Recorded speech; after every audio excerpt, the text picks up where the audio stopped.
reflect on my language development. There are 3 pieces of evidence provided in this video. The first is an interview about my language development and my mother. The second is where I might see myself on both a reading and writing rubric. And finally, the last is my own reflection about my language development. I interviewed my mother, and this is what she said about my language development. I have lived in San Francisco for 14 years. She thinks I'm a very smart student that can do sometimes dumb decisions. She thinks that culture of the United States changed me in a good way and in a bad way at the same time. In a good way because I passed all my years with good grades. In a bad way because ever since I started middle school, I did wrong decisions, but I have learned my lesson. She said I started learning English when I first started elementary school. My first language was Spanish because my parents never spoke English in the house.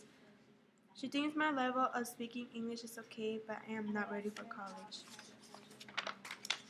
I attend half a year school year in my actual country.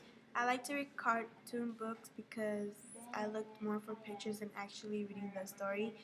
I read in both languages. My parents wanted me to read in Spanish also, so I can't forget the language.